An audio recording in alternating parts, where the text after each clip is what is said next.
এই উপনির্বাচনে বিজেপির কাছে একটা বড় চ্যালেঞ্জ ছিল। এই যে বিজেপির নেতারা রাস্তায় রাস্তায় বলে বেড়াচ্ছেন, অবশ্য এটা তারা হয়তো আকাশে আকাশ কুসুম কল্পনা করছেন না যে আমাদের 2026-এ মানুষ আমাদেরই ভোট দেবেন, 2026-এ আমরাই জিতবো, আমরাই ক্ষমতায় আসবো, অর্থাৎ রাজ্য বিধানসভা দখল করবে বিজেপি। এটা সকলেই বলে বেড়াচ্ছে, তাদের ছোট থেকে বড় থেকে মাঝারি থেকে নেতা। মনোবল ধরে রাখার পক্ষে এটা খুবই ভালো। এমন তো হতে পারে এই ১.৫ বছরের মধ্যে অবস্থা অনেকখানি চেঞ্জ বা পরিবর্তন হয়ে যাবে, বিজেপি হয়তো অনেকটা অ্যাডভান্টেজে চলে আসবে। কিন্তু আজকে যেটা গিয়ে দাঁড়ালো, এই ২৩ তারিখে দেখা গেল বিজেপি এখনো অবধি নিজেদের দখলে থাকা আসনটি ধরে রাখতে পারলো না। মাদারিহাটের কথা হচ্ছে, মাদারিহাটে তৃণমূল মাদারিকা খেল দেখিয়ে দিল। মনোজ তিগ্গা, বিজেপির সাংসদ, ওই কেন্দ্রের প্রাক্তন বিধায়ক, তিনি কিন্তু ভোটে মোটামুটি ফল ভালো করে প্রকাশের আগেই বলে দিয়েছেন, কয়েক রাউন্ড গণনার পরেই, যে আমরা হেরে গেছি, পুলিশ আমাদের বিপক্ষে, প্রশাসন আমাদের বিপক্ষে, পুলিশ প্রশাসন তৃণমূল এই তিনটি ত্রিফলার বিরুদ্ধে আমাদের লড়তে হয়েছে, আমরা জিততে পারি, একা একা লড়েছি আমরা। তারা ভুলে যাচ্ছেন যে তাদের পাশে কিন্তু কেন্দ্রীয় সরকার ছিল, কেন্দ্রীয় বাহিনী ছিল।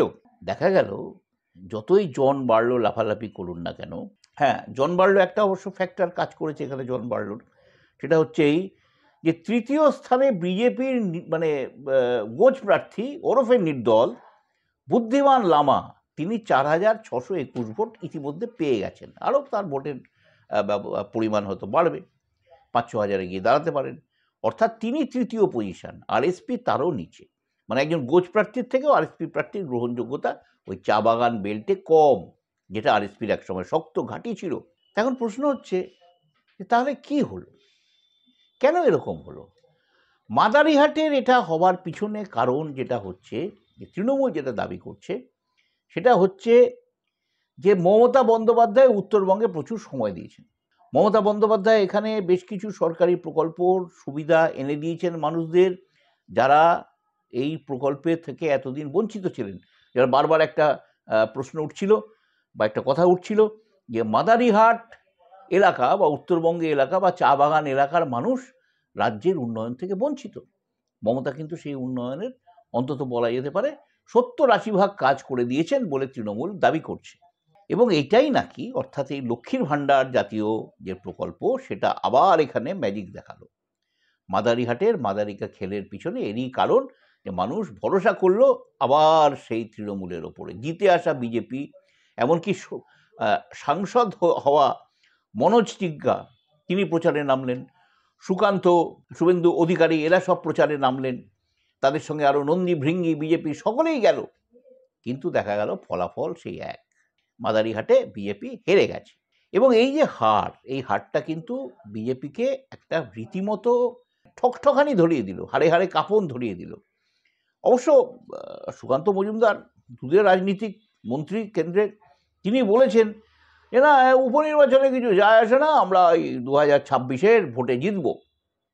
হতে পারে, তিনি হয়তো, তার হিসেব নিকেশ আছে, শুভেন্দুরও কিছু হিসেব নিকেশ আছে, তারা হিন্দু ভোটের হিসেব করেন, এত % হিন্দু ভোট যদি আমরা পাই, সিপিএম যদি হিন্দু ভোটটা না কাটতে পারে, তাহলে আমরাই জিতছি। নানা ধরনের তাদের তত্ত্ব আছে। সবে যাই থাক না কেন, এই বাস্তবের মাটিতে দাঁড়িয়ে তত্ত্বের জায়গায়, যেটা মোটামুটিভাবে আমরা দেখে এসেছি সবসময়, যে অস্ট্রেলিয়া আর ভারতের ম্যাচ হচ্ছে, অনেক তাত্ত্বিক কথাবার্তা হচ্ছিল তার আগে, দেখা গেল অস্ট্রেলিয়া ভারতকে গোহারা হারাবে অনেকে বলছিল, দেখা গেল ভারত কিন্তু এখনো পর্যন্ত অ্যাডভান্টেজে রয়েছে। সেরকম এই 2026-এ তৃণমূল কিন্তু অ্যাডভান্টেজে পৌঁছে গেল, অর্থাৎ মানুষ আবার একবার আস্থা রাখছেন এই উপনির্বাচনে। অন্তত লোকসভা ভোটের পরে আরও 4টি আসনে উপনির্বাচন হয়েছিল, লোকসভা ভোটের পরেই তৃণমূল জিতেছিল, হৈ হৈ করে জিতেছিল, এই 6টি আসনেও তৃণমূল হৈ হৈ করে জিতল।